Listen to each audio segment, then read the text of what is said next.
Hello, ठहर जाइएगा। इस वीडियो को आप लोग ज़रूर पूरा देख लीजिए। अगर आपके परिवार में किसी को पेंशन मिल रही है या फिर आपको पेंशन का लाभ मिल रहा है, चाहे विधवा पेंशन हो या फिर विकलांग पेंशन हो या फिर बुढ़ापा पेंशन हो या फिर विडो पेंशन हो या फिर अविवाहिता पेंशन हो या फिर हम यूँ कह सकते हैं कि मेडिकल के बेस पर बनने वाली पेंशन हो, फिर एक नया अपडेट लेकर आया हूं। जैसा कि आप लोगों को पोस्ट के ज़रिए हमने बताया था कि हम ऑफिस में जा रहे हैं, पेंशन ऑफिस से कुछ जानकारियां लेकर आएंगे और उसके बाद में आप लोगों के साथ वो जानकारियां साझा करेंगे। बहुत सारे लोगों ने अलग अलग कमेंट्स किए, क्योंकि उन कमेंट्स का जवाब मैं आपको इस वीडियो में दूंगा। उससे पहले ताज़ा अपडेट के लिए आप लोग हमें फॉलो कर लीजिए और आप लोग जो है इस वीडियो को आगे शेयर कर दीजिएगा। आप लोग हमें सपोर्ट करें, हम आपको अच्छी अच्छी जानकारी, अच्छी अच्छी अपडेट जो है आप लोगों तक पहुंचाते रहेंगे। उम्मीद करता हूं सभी पेंशन धारक इस वीडियो को ज़रूर आगे शेयर करेंगे। तो चलिए बात करते हैं हरियाणा के अंदर जो डीओबी वेरिफिकेशन है, यानी कि जिनको पेंशन का लाभ मिल रहा है, सरकार उनकी जन्म तिथि का सत्यापन करवा रही है। वैसे में हमारे जो पेंशन धारक हैं वो परेशान हैं। अब बहुत सारे पेंशन धारकों के पास दस्तावेज नहीं है, और कौन से दस्तावेज आपको नहीं लगाने हैं, आपकी ग्रीवेंस पेंडिंग क्यों चल रही है उसका कारण भी आपको बताऊंगा, आपकी ग्रीवेंस रिजेक्ट क्यों की जा रही हैं उसका कारण भी आपको बताऊंगा, और कौन से दस्तावेज लगाने से आपकी ग्रीवेंस पेंडिंग में है। दोस्तों, फाइनली हरियाणा परिवार पहचान पत्र में सरकार ने कहा है कि आपको अपनी जन्म तिथि वेरीफाइड करवानी है, यानी कि वो सत्यापन उसका करवाना है। अब सवाल ये भी यहाँ पर उठता है कि जब पेंशनर की पेंशन बनाई गई थी उस समय भी जो है हरियाणा के अंदर समाज कल्याण विभाग के द्वारा उसकी जन्म तिथि को चेक किया जाता है, बार बार चेक किया जाता है। कहीं इसकी गलत डेट ऑफ बर्थ तो नहीं है, कहीं इसकी कम तो नहीं है, बहुत सारे जो है बार उसको चेक किया जाता है। जब उसको अधिकारी पूरी तरह से वेरीफाई कर लेता है, संतुष्ट हो जाता है कि हाँ ये 60 साल का हो चुका है, हाँ ये विधवा महिला है, हाँ ये अविवाहिता महिला है, हाँ ये विडो है, जब वो संतुष्ट हो जाता है तब उसकी पेंशन को अलाउ करता है, उसकी पेंशन बनाते हैं। लेकिन यहाँ पर अब सरकार जो है फिर से रीवेरिफिकेशन करवा रही है, लेकिन यहाँ पर 5 दस्तावेजों के अलावा अभी तक समाज कल्याण विभाग, हरियाणा परिवार पहचान पत्र यानी कि किरट डिपार्टमेंट की जो ऑफिशियल वेबसाइट है मेरा परिवार पहचान पत्र, वहाँ पर 5 ही दस्तावेजों की सूची दिखाई देती है। अब बहुत सारे लोगों के पास ये 5 दस्तावेज है ही नहीं, तो उनको क्या करना है उसको लेकर भी आपके साथ साझा करूंगा। इंपॉर्टेंट बातें हैं, आप लोग वीडियो को अंत तक ज़रूर देखिएगा। सबसे पहले हम बात करते हैं, एक हमारे साथी का कमेंट आ रहा था कि सर मैंने जो है 8th क्लास की मार्कशीट लगाई है, क्या उससे डीओबी वेरिफिकेशन कंप्लीट हो जाएगी? तो बिल्कुल नहीं होगी, क्योंकि 8th क्लास की मार्कशीट डीओबी के लिए मान्य नहीं है। मार्कशीट 10th क्लास की आप लोग लगाइएगा, उससे आपकी डीओबी वेरिफिकेशन तुरंत हो जाएगी। ठीक है, मार्कशीट आपको 10th क्लास की लगानी है। अगर आपके पास स्कूल की एसएलसी है, स्कूल की एसएलसी के साथ में आपको विड्रॉल रजिस्टर, जिस रजिस्टर से आपकी अटेंडेंस मिलती थी, वो अटेंडेंस रजिस्टर की कॉपी आप लोग फोटोकॉपी करवाइए, उसको हेडमास्टर से वेरीफाई करवा लीजिए, उसके साथ एसएलसी के साथ में वो आप लोग लगा दीजिए। 2 दस्तावेज हो गए। उसके बाद में हम बात करते हैं जन्म प्रमाण पत्र के बारे में।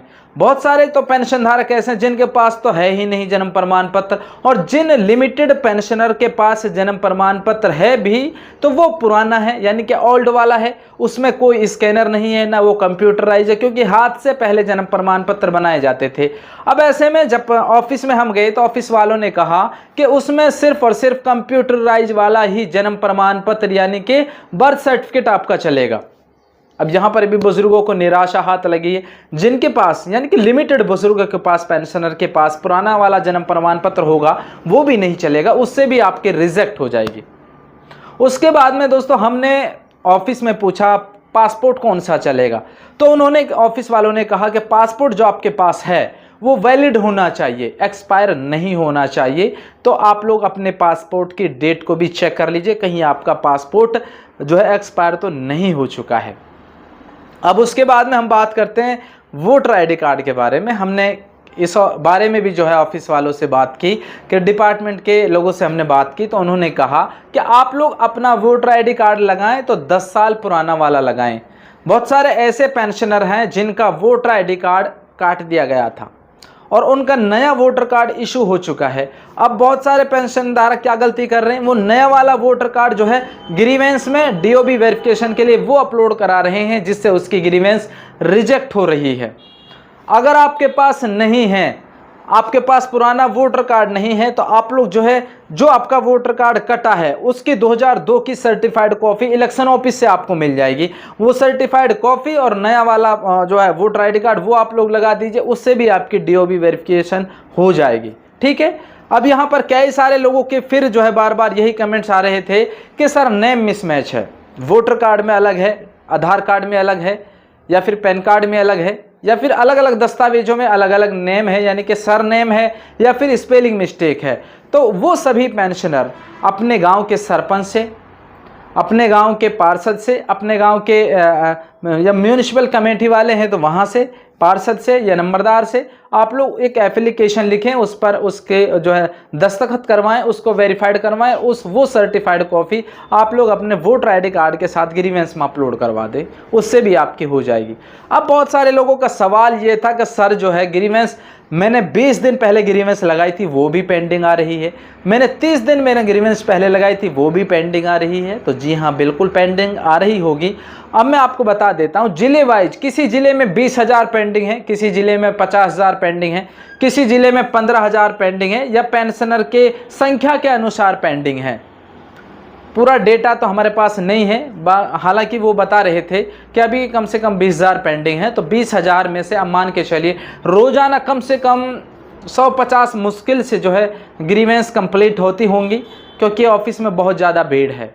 तो उसकी वजह से मैं यहाँ पर कह सकता हूँ कि जो वर्कलोड है वो बहुत ज़्यादा है, उसकी वजह से आपकी पेंडिंग आ रही हैं। बल्कि आपको घबराना नहीं है, आपको इंतज़ार करना है।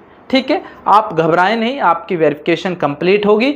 हरियाणा के मुख्यमंत्री नायब सिंह सैनी ने ये भी क्लियर कर दिया है कि तब तक आपकी ग्रीवेंस कंप्लीट नहीं हो जाती, आपकी वेरिफिकेशन कंप्लीट नहीं हो जाती, तब तक आपकी पेंशन को भी नहीं रोका जाएगा। हालांकि एसएमएस में ये कहा गया था कि 30 दिनों के अंदर अंदर पेंशनर को अपने डीओबी सत्यापित करवाना ज़रूरी है, यानी कि जन्म तिथि का सत्यापन करवाना ज़रूरी है। नहीं करवाते हैं तो आपको मिलने वाले दीगर लाभ, यानी कि और जो स्कीम है सरकार की, वो सभी लाभ जो है बंद हो जाएंगे। अब डर गए थे हमारे बुजुर्ग, हमारे पेंशनर, लेकिन उनको घबराने की ज़रूरत नहीं। आप लोगों का काम है सिर्फ ग्रीवेंस लगा दीजिए, बाकी डिपार्टमेंट का काम है। अगर किसी की रिजेक्ट हो जाती है, अब रिजेक्ट होने के यहाँ पर जो है मैं मेन कारण बता देता हूँ, आपकी ग्रीवेंस रिजेक्ट क्यों हो रही है। जब आप लोग ग्रीवेंस लगाते हैं, आप उस सीएससी वाले को जहां से आप लोग ग्रीवेंस लगवा रहे हैं, आप लोग एक बात ये बात बोलिए, आप लोग इसमें एचडी में डॉक्यूमेंट, यानी कि हाई क्वालिटी, बिल्कुल जो यहाँ पर कह सकते हैं 4K में जो है अपलोड करें। दस्तावेज क्लियरली होना चाहिए। पीडीएफ जो आप लोग लगाएं क्लियरली पीडीएफ हो। बहुत सारे पुअर डॉक्यूमेंट, यानी कि जो धुंधले डॉक्यूमेंट हैं, उनकी वजह से रिजेक्शन हो रहा है। तो आप लोग क्लियर साफ सुथरे दस्तावेज यहाँ पर अपलोड कराएं। ठीक है, इसकी वजह से भी आपका जो है रिजेक्शन कम होगा, रिजेक्ट नहीं होगा।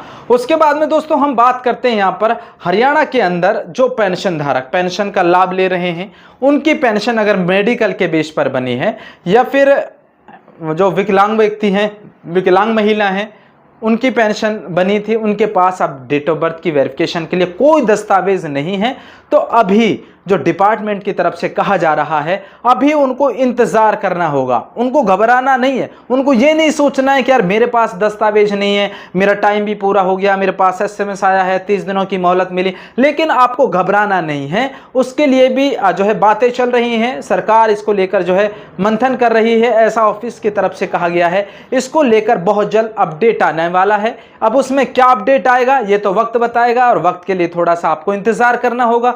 इसी तरह हेल्पफुल वीडियो लेकर बहुत जल्द आने वाला हूं, और ताज़ा अपडेट के लिए हमें फॉलो कर लीजिए। तब तक के लिए आप लोग हमारे साथ जुड़े रहिएगा। जय हिंद, जय हरियाणा, जय भारत।